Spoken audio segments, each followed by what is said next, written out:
अम्बेडकर नगर में AG group ने खाना और मिठाइयां तकसीम करके माता रामाई का यौम पैदाइश मनाया। ये प्रोग्राम ITI चौक पर अमल में आया। इस तकरीब में सीनियर सहाफ़ी राम प्रसाद खुंडेलवार भी मौजूद थे। सैकड़ों लोगों ने इस प्रोग्राम से इस्तेफादा किया। ये प्रोग्राम एजी ग्रुप पिछले 3 सालों से ले रहा है।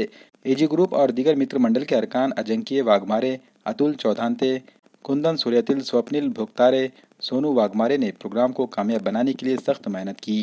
मुंतज़मीन ने मुतालिबा किया कि शहर में माता रामाई की मूर्ति लगाई जाए और रामाई जयंती के मौके पर आम तातील का ऐलान किया जाए। आज माता रमाई आंबेडकर यांच्या 127व्या जयंतीदिनी मी सर्व जगाला आंबेडकर नगरवासीय युवकांकडून शुभकामना देतो। आम्ही दरवर्षी असा कार्यक्रम इथे आयोजित करत असतो, ज्यामध्ये अन्नदान असतं, सामाजिक काम असतं आणि आजसुद्धा आम्ही तेच करत आहोत। आणि दरवर्षी या कार्यक्रमाला खूप लोक आम्हाला प्रतिसाद देतात आणि जनतेने सुद्धा आम्हाला आजही प्रतिसाद दिलेला आहे। आणि रमाई आंबेडकर यांच्या जयंतीनिमित्त मी सर्व जगाला शुभकामना। सर्वांना जय भीम। डॉक्टर आंबेडकर नगर येथील एजी ग्रुप यांच्या वतीने दरवर्षीप्रमाणे याही वर्षी अन्नदान वाटपाचा कार्यक्रम आम्ही आयोजित केलेला आहे। हे आमचं सलग 3रं वर्ष आहे।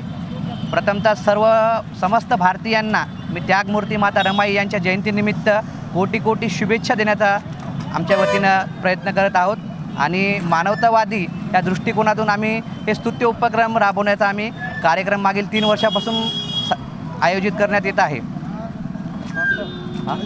आणि आमची एजे ग्रुपतर्फे व आंबेडकरवादी एक युवकातर्फे आमची एक प्रथम मागणी ही आहे की नांदेड शहरामध्ये एका नियोजित चांगल्या ठिकाणी त्यागमूर्ती माता रमाई यांची एक प्रतिमा, एक पुतळा स्थापन करण्याची आम्ही महाराष्ट्र शासनाला मागणी करत आहोत।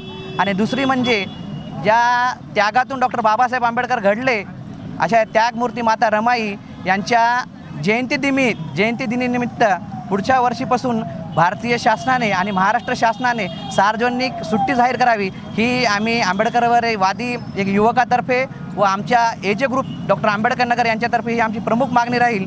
तर सर्व नांदेड जिल्ह्यातील नवनिर्वाचित आमदार व खासदारांनी ही मागणी आमची संसद भवनामध्ये व विधानसभेमध्ये मांडावी, ही आमची त्यांना नम्र विनंती आहे।